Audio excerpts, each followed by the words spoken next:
Student previous class के अंदर हमने जो है वो पोस्टुलेट पढ़ लिए थे। आज हम जो करने के लिए जा रहे हैं वो जो एप्लीकेशन ऑफ वेस्पर है, उस एप्लीकेशन ऑफ वेस्पर को जो है वो हम करने के लिए जा रहे हैं। और पहले मैंने आपको बताया था, देखिए वेस्पर को अगर आपने पढ़ना है ना तो आपको इलेक्ट्रॉनिक कॉन्फ़िगरेशन, वैलेंस शेल यानी जो सेंट्रल एटम है उसके इर्द गिर्द जो है वो लोन पेयर और बॉन्ड पेयर आपको निकालने आने चाहिए। वो मैंने आपको प्रीवियस 2 वीडियोज़ के अंदर बहुत अच्छी तरह से समझा दिया था। अगर आपने वो वीडियो नहीं देखी तो सबसे पहले जाइए और उन वीडियो को देखिए। जब आप उन वीडियो को देखेंगे तो फिर आपको जो है ये वाले लेक्चर समझ में आएंगे। सबसे पहले देखें, अब हमने जो हमारे कंपाउंड्स हैं, मॉलिक्यूल्स हैं, उनको हमने डिफरेंट कैटेगराइज करके पढ़ लिया है। सबसे पहले देखें, पहला केस क्या है कि अगर molecule, shape of molecule containing 2 electron pairs, उसके अंदर 2 इलेक्ट्रॉन पेयर हों, ठीक है। अब ए जो है वो सेंट्रल एटम है, ए क्या है हमारा सेंट्रल एटम है, और बी क्या है, ये क्या है आपके पास बॉन्डिंग इलेक्ट्रॉन्स हैं, बॉन्डिंग इलेक्ट्रॉन पेयर। इसके हमारे पास जो है वो कितने बॉन्ड पेयर इसके अंदर मौजूद हैं, ठीक है, यानी ये सेंट्रल एटम ए है, इसने कितनी बॉन्ड बनाई है। अब जैसे मिसाल के तौर पर मैं अब आपको सिखाता हूँ, जैसे BeCl2 है, ये इसकी एग्जांपल है। सबसे पहला स्टेप तो देखें स्टूडेंट ये है कि आपको इसकी इलेक्ट्रॉनिक कॉन्फ़िगरेशन इतनी आनी चाहिए। ये है 1s2, 2s2, ये इसकी ग्राउंड स्टेट है, ठीक है। इसको हम बॉक्स बना के लिख लेते हैं, ये हमारी ग्राउंड स्टेट है, और ये मैंने प्रीवियस क्लासेस में ये बहुत डिटेल में बताया था, ठीक है। अब इसके बाद हम देख लेते हैं, ये इसकी अब एक्साइटेड स्टेट होगी, ये 1s है, ठीक है, और ये हमारे पास क्या है 2s है।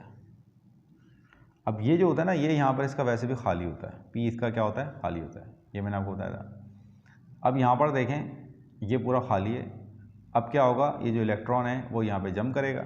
जब ये जंप करेगा तो अब यहाँ पर देखें इसके पास जो है वो 2 अनपेड इलेक्ट्रॉन्स आ चुके हैं, ठीक है। तो अब ये वो बन गया, ये मैंने आपको प्रीवियस क्लास में बताया था कि यहाँ पर जो एटम्स हैं, एटम है सेंट्रल एटम, उसके बाद 2 अनपेड इलेक्ट्रॉन है। कितने अनपेड इलेक्ट्रॉन है? 2 इलेक्ट्रॉन है, अनपेड इलेक्ट्रॉन है। और 2 अनपेड इलेक्ट्रॉन का मतलब क्या है कि इसके पास 2 बॉन्ड पेयर्स हैं, ठीक है। तो पहली चीज़ जो आपने लिखनी है, इसके अंदर लिखनी है valence number of electrons, number of electrons in valence shell.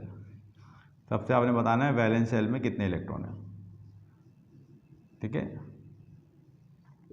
तो यहाँ वैलेंस सेल में 2 इलेक्ट्रॉन मौजूद हैं आपके पास, ठीक है। पहली चीज़ आपने बता दी। उसके बाद आप देखें कि यहाँ पर नंबर ऑफ बॉन्ड पेयर्स कितने हैं, नंबर ऑफ बॉन्ड पेयर्स। अब मैंने आपको बताया था कि यहाँ पर क्या होता है कि जब आपके पास जितने अनपेड इलेक्ट्रॉन मौजूद होते हैं, जितने अनपेड इलेक्ट्रॉन मौजूद हैं वही नंबर ऑफ बॉन्ड पेयर्स के बराबर है, ठीक है। अब इसके बाद देखें, इसके साथ जो एटम जो कंट्रीब्यूट कर रहा है वो BeCl कर रहा है। क्या कर रहा है? BeCl कर रहा है।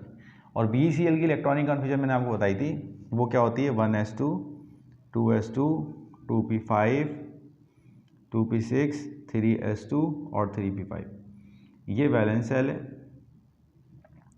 इसके पास एक खाली है, इसको एक इलेक्ट्रॉन इसके पास मौजूद है, ठीक है। एक इलेक्ट्रॉन खाली है। अब देखें आपके स्टूडेंट ध्यान में सवाल आएगा कि भाई यहाँ तो लोन पेयर मौजूद हैं, इसको क्यों नहीं देख रहे? तो हमेशा याद रखें लोन पेयर जो हमने देखने हैं वो सिर्फ सेंट्रल एटम के देखने हैं। तो यहाँ पर देखें जो इलेक्ट्रॉन कंट्रीब्यूट कर रहा है ना, वो इलेक्ट्रॉन कौन कंट्रीब्यूट कर रहा है? वो इलेक्ट्रॉन जो आपके पास बराबर वाला एटम है, जो क्या है आपके पास फ्लोरीन है, वो जो कंट्रीब्यूट कर रहा है, वो 2 इलेक्ट्रॉन इसके अंदर क्या कर रहा है? कंट्रीब्यूट कर रहा है, ठीक है। तो इसके अंदर अब आप लिख लेंगे कि हमारे पास जो आपका सराउंडिंग एटम है, जो आपके पास क्या है सराउंडिंग एटम है, वो कितने इलेक्ट्रॉन जो है वो कंट्रोल कर। तो अब आपके पास आएगा इलेक्ट्रॉन कंट्रीब्यूटेड बाय सराउंडिंग, जो बराबर में है वो आपको कहाँ पर कितने, तो वो जाहिर सी बात है बराबर वाला 2 इलेक्ट्रॉन ही काउंट कर रहा है, ठीक है। इसके बाद देख लें number of lone pairs, number of lone pair इसमें मौजूद नहीं है, वो नंबर ऑफ लोन पेयर क्या है यहाँ पर 0 इलेक्ट्रॉन है, ठीक है। अच्छा, इसके बाद हमारे पास एक आता है कि इलेक्ट्रॉन पेयर कितने हैं। Electron pair around central atom, around central atom. अब वो जो होता है ना बेटा, वो आपका सम होता है किस किस का, नंबर ऑफ बॉन्ड पेयर और लोन पेयर का। तो यहां मैं लिख देता हूं number of bond pair, number of bond pair, इनका सम होता है। तो नंबर ऑफ बॉन्ड पेयर कितने हैं, 2 हैं। अब जो टोटल इलेक्ट्रॉन पेयर है ना, टोटल इलेक्ट्रॉन पेयर, तो टोटल इलेक्ट्रॉन पेयर जो है वो आपके पास कितने हो जाएंगे, यहाँ पर 2 इलेक्ट्रॉन पेयर हो जाएंगे। ठीक है, तो स्टूडेंट यहाँ आपको पता लगा कि जब AB2 केस होगा तो AB2 केस में जो नंबर ऑफ लोन पेयर होंगे वो 0 होंगे, बॉन्ड पेयर की तादाद 2 होगी, और जो सेंट्रल एटम जो कंट्रीब्यूट करेगा वो 2 आपके पास कंट्रीब्यूट करेगा। ठीक है, अब यहाँ पर देखें, हमेशा याद रखें जब भी हमारे पास सेंट्रल एटम के इर्द गिर्द 2 इलेक्ट्रॉन पेयर हो, कितने हो बेटा, 2 इलेक्ट्रॉन पेयर हो, तो इसकी जो ज्योमेट्री होती है, इसकी जो ज्योमेट्री होती है, अगर आपके पास क्या हो, अगर आपके पास क्या हो कि जो आपके पास सेंट्रल एटम है, अगर आपके पास जो इलेक्ट्रॉन पेयर की तादाद है, इलेक्ट्रॉन पेयर की तादाद है, अगर इलेक्ट्रॉन पेयर की तादाद, इलेक्ट्रॉन पेयर की तादाद अगर आपके पास 2 हैं, नंबर ऑफ इलेक्ट्रॉन पेयर 2 हैं, तो ज्योमेट्री हमेशा याद रखिएगा, इसकी ज्योमेट्री जो होती है वो आपके पास क्या होती है, लीनियर होती है। ठीक है, और इसका जो एंगल होता है वो 180 डिग्री का होता है। अब ये मैं आपको समझा देता हूँ क्या होता है। ठीक है, अब इसमें देखें, अब स्टूडेंट इसमें देखें अब ये वो ख़ास स्पेसिफिक वर्डिंग है, जब भी ये सवाल आपसे पूछा जाएगा, प्रिडिक्ट करनी होगी ज्योमेट्री, तो आपने यही स्टेप करने होंगे। देखें, आपको मैंने बॉन्ड पेयर और लोन पेयर निकालना बता दें। अब यहाँ पर देखें स्पेसिफिक वर्ड्स हैं जो आपने हमेशा इसमें लिखने, और molecule having no lone pair, जिसमें कोई लोन पेयर ना हो, and 2 bond pairs, 2 bond pair हो, around central atom has linear geometry. ठीक है, ये आपने वर्ड लिखने हैं कि अगर आपके पास कोई ऐसा एटम है जिसके पास कोई लोन पेयर नहीं है, 2 बॉन्ड पेयर मौजूद हैं, तो ऐसा एटम के इर्द गिर्द जो ज्योमेट्री होगी वो लीनियर ज्योमेट्री होगी। क्यों? Because sir arrangement of atom keep 2 pair as far as possible, यानी ये 2 पेयर हैं, ये इस फॉर्म में, यही वो आपके पास लीनियर ज्योमेट्री है जिसमें क्या हो सकता है कि आपके पास जो इलेक्ट्रॉन है वो एक दूसरे से as far apart as possible, यानी अगर ऐसे रखेंगे तो ऐसा पॉसिबल नहीं है। क्यों? रिपल करेंगे, और ये वो पोजीशन है जिसमें ये अभी करीब करीब है, दूर नहीं है।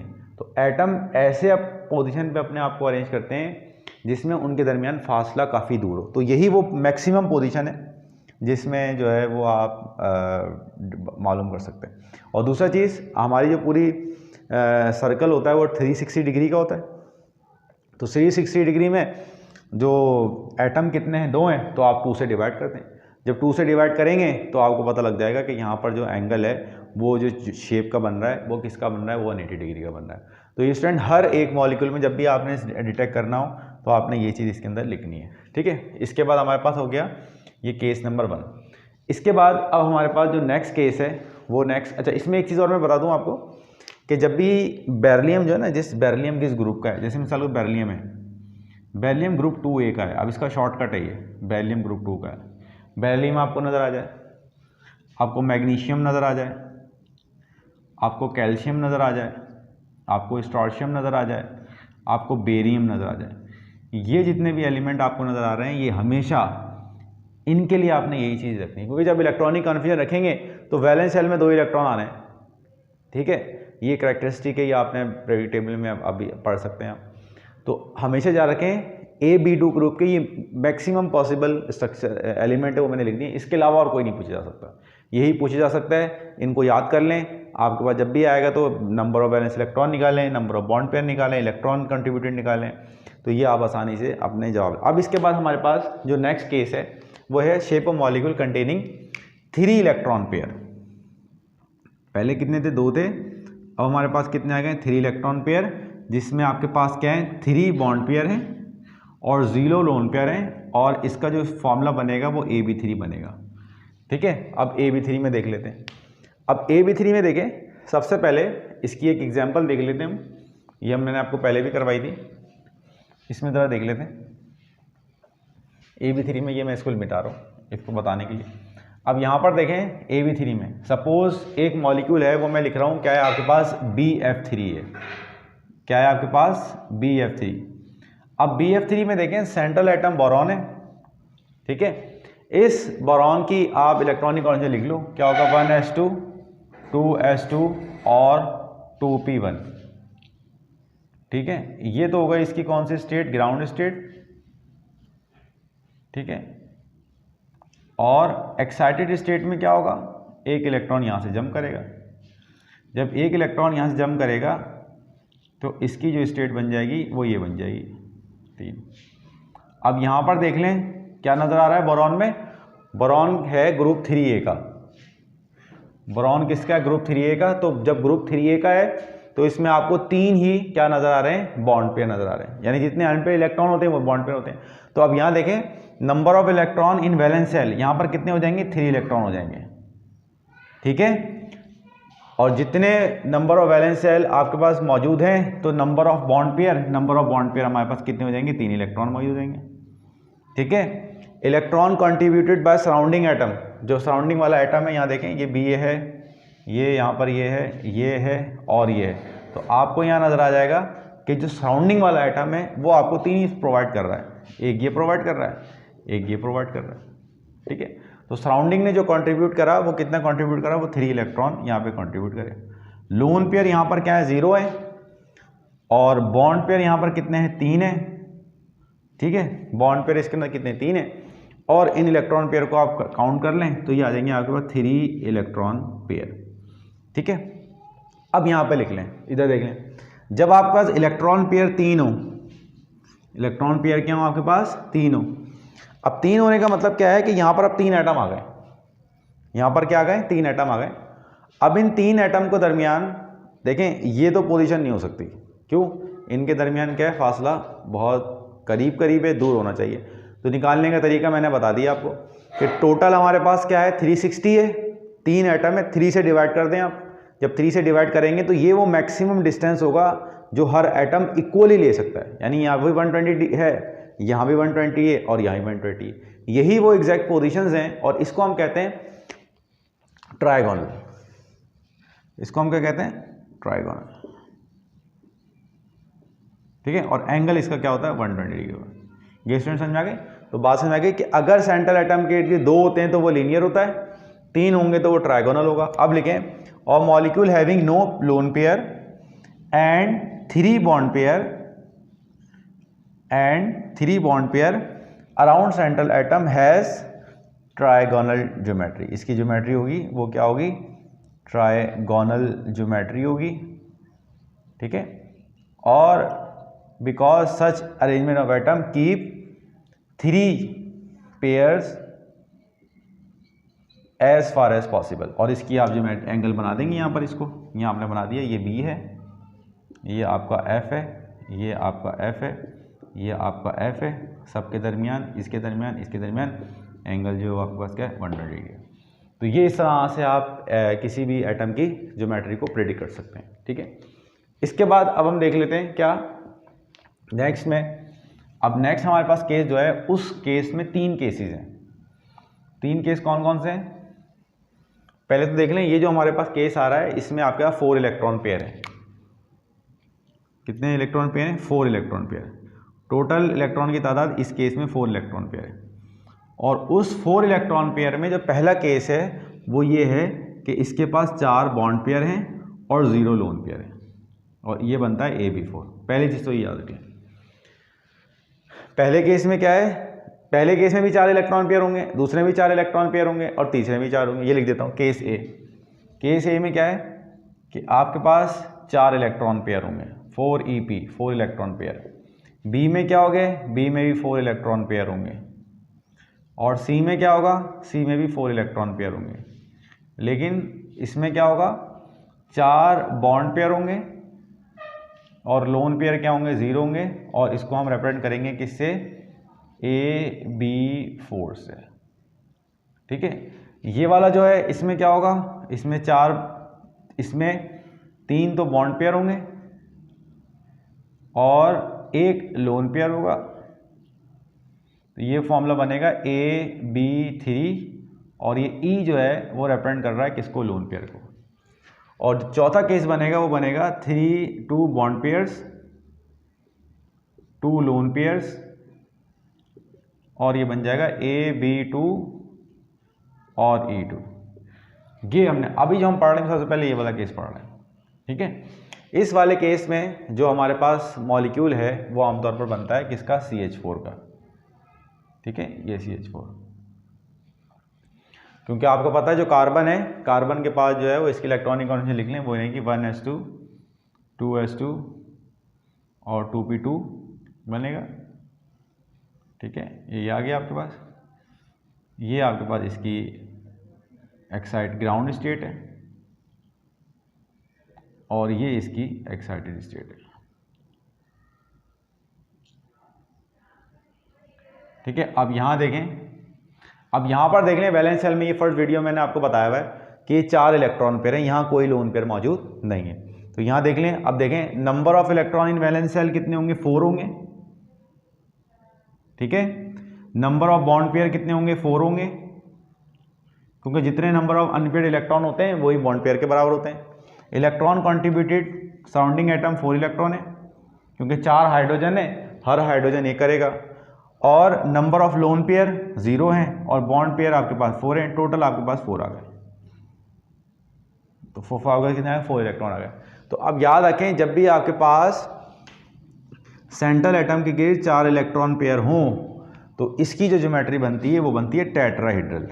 क्या बनती है, टेट्राहेड्रल। और इनके दरमियान एंगल जो होता है वो 109.5 का होता है, डिग्री का होता है, ठीक है। कैसे होता है टेट्राहेड्रल देख लें, ये आपको नजर आ रहा है यहाँ पर, ये यहाँ पर मौजूद है,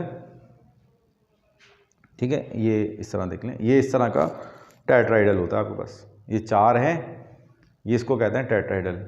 एक तो ऊपर आ गया, ठीक है, दूसरा ये रहा, तीसरा ये रहा, चौथा ये रहा। इनके दरमियान एंगल जो है, जैसे ये 90, अगर इसको बोले 90 है, थोड़ा सा नीचे आओगे 100 होगा, और थोड़ा सा नीचे आओगे 109 हो जाएगा। तो इनके दरमियान जितने भी हैं सबके दरमियान एंगल जो है वो 109.5 के, ठीक है। तो a molecule having no lone pair and 4 bond pair around central atom has tetrahedral geometry. इसकी ज्योमेट्री क्या होगी, टेट्राहेड्रल होगी, ठीक है। Because such arrangement of atom keep 4 pair as far as possible. अब देखें सब में वर्डिंग सेम आ रही है और इसकी डायग्राम आप बना दें, डायग्राम ये आप बना दें, ये C आ गया, ये हाइड्रोजन आ गया, ये हाइड्रोजन यहाँ पर है, ये हाइड्रोजन यहाँ पर है और ये हाइड्रोजन आपका यहाँ पर है और ये टेट्राहेड्रल फॉर्म में आ गया और इसका एंगल जो है वो 109.5 डिग्री है। ये स्टूडेंट आपको समझ में आ गया होगा। अब देखें जितने भी हमने मॉलिक्यूल को प्रेडिक्ट किया उन तमाम में हमने एक ही चीज़ की है, वो क्या चीज़ की, इलेक्ट्रॉनिक कॉन्फिगरेशन लिखी। इलेक्ट्रॉनिक कॉन्फिगरेशन लिखने के बाद हमने उसके जो है वो लोन पेयर को काउंट किया और लोन पेयर और बॉन्ड पेयर को काउंट करने के बाद हमने बता दिया। इसके बाद नेक्स्ट केस है वो हमारा ये वाला है। इसमें क्या है कि हमारे पास सेंट्रल एटम तो है, 4 बॉन्ड पेयर तो हैं, 4 इलेक्ट्रॉन पेयर तो हैं, लेकिन उसके बाद एक लोन पेयर भी है और वो ये केस हमारा बनता है किसका, अमोनिया का। वो किसका बनता है, आपका अमोनिया का बनता है। अमोनिया में यहाँ पर क्या होता है, P3 होता है, ठीक है। ये आपके पास बन गया, ये आपके पास लोन पेयर। अब यहाँ पर देखें अमोनिया में, यहाँ पर एक लोन पेयर है और 3 बॉन्ड पेयर है, ठीक है। तो सबसे पहले number of electron in valence shell, तो number of electron valence shell में तो 5 है, ये कितने आपके पास 5 है, ठीक है। नंबर ऑफ बॉन्ड पेयर कितने हैं आपके पास, 3 है, ठीक है। इलेक्ट्रॉन कंट्रीब्यूटेड, इलेक्ट्रॉन जो कंट्रीब्यूट हुए हैं वो 3 हुए हैं, ठीक है। नंबर ऑफ लोन पेयर कितने हैं, वो आपके पास 1 है और यहाँ पर 3 है। अब ये स्टूडेंट मैंने यहाँ तक आपको पढ़ा दिया, टोटल इलेक्ट्रॉन पेयर कितने गए, 4 गए। पहले वाले केस में भी 4 थे और इसमें भी 4 हैं, लेकिन अब यहाँ फ़र्क क्या है, अब ज़रा फ़र्क देख लें, वो ये है। सबसे पहले देखें कि वो जो हमने पॉस्टुलेट पढ़ा था उस पॉस्टुलेट में टाक क्या था कि जो लोन पेयर है, ये जो लोन पेयर आपके मौजूद है, इस लोन पेयर की वजह से आपकी ज्योमेट्री चेंज हो जाती है। कैसे चेंज हो जाती है वो देख लेते हैं। अब देखें पहले हमारे पास क्या था अब स्टूडेंट इसमें फ़र्क ये है, ज़रा हम फ़र्क देख लेते हैं। वो ये है कि देखें हमारे पास जो टेट्राहेड्रल था, ये वाला जिसके बाद 4 थे, ये टेट्राहेड्रल था, ठीक है। अब देखें जो हमारी शेप ऑफ मॉलिक्यूल है ना, वो एटम अगर कहीं अटैच है तो वही शेप बताएगी आपको, ठीक है। लेकिन अगर हमारे पास अभी तो ये लोन पेयर है, देखें ये आपको नज़र आ रहा है अमोनिया का क्या है, लोन पेयर है। यहाँ इसको हम बना लेते हैं, यहाँ पर देख लेते हैं, ये अमोनिया का है लोन पेयर।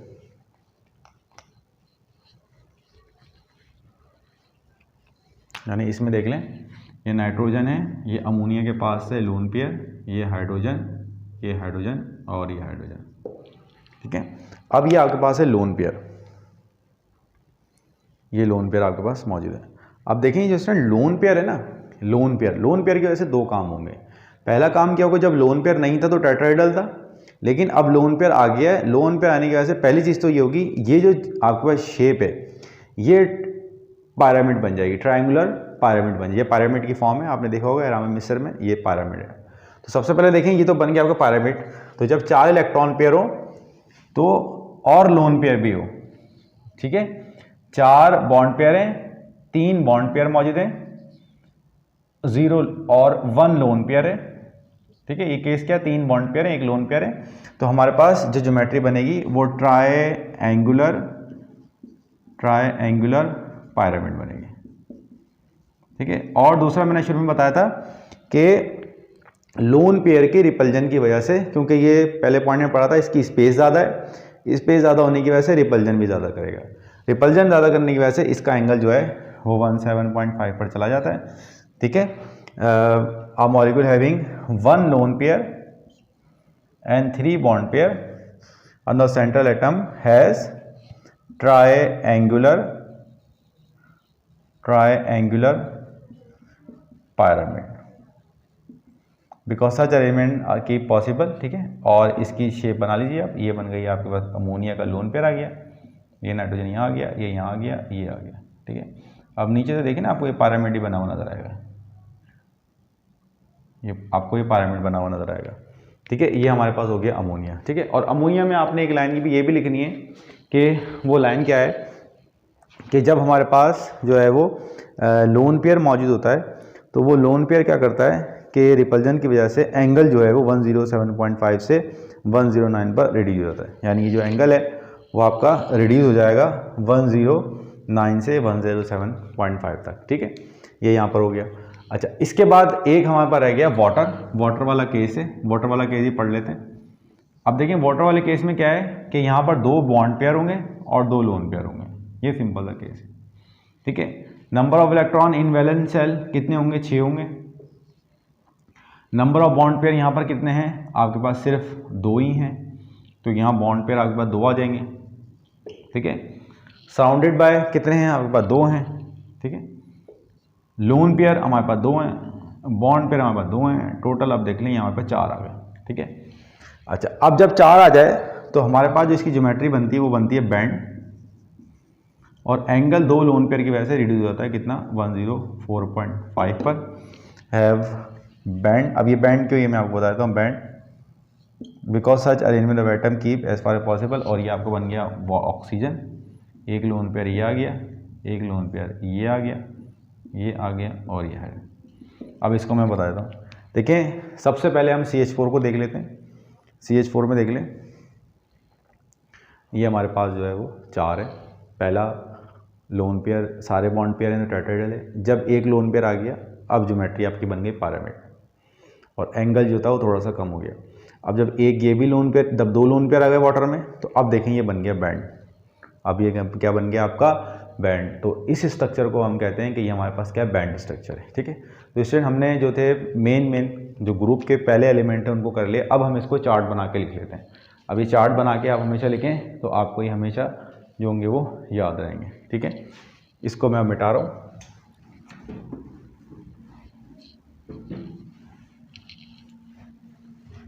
अब इसको हमेशा याद रखें, आप इस चार्ट को याद रखेंगे आप हमेशा, आपको कभी कोई मसला नहीं होगा। सबसे पहली चीज़ याद रखें कि हमारे पास सबसे पहले आपको पता होना चाहिए number of bond pairs. Bond pairs कितने हैं, उसके बाद फिर आपको पता होना चाहिए नंबर ऑफ लोन पेयर, फिर उसके बाद आपको पता होना चाहिए क्या, total electron pair, total electron pair, EP लिख दिया मैंने, ठीक है। फिर इसके बाद आपको पता होना चाहिए इसकी मॉलिक्यूलर शेप, इसकी मॉलिक्यूलर शेप,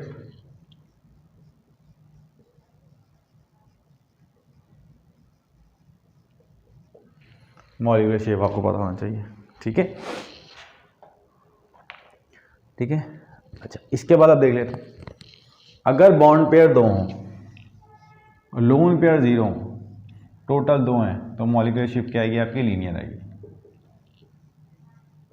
ठीक है, ये मैंने आपको बता दिया था। अगर 3 बॉन्ड पेयर हो, लोन पेयर 0 है, टोटल इलेक्ट्रॉन में 3 है, तो ये आपके पास क्या है, ट्राइगोनल है, ठीक है। अगर आपके पास नंबर ऑफ बॉन्ड पेयर कितने हैं, 2 हैं, और एक लोन पेयर है और ये 3 है, तो ये आपके पास क्या बनती है, ये ट्रायंगुलर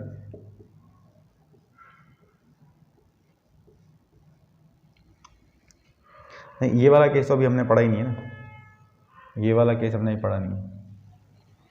इसके बाद हमारे पास bond, number of bond pair जो 0 हो, ये 4 हो, तो ये बनेगा हमारे पास टेट्राहेड्रल,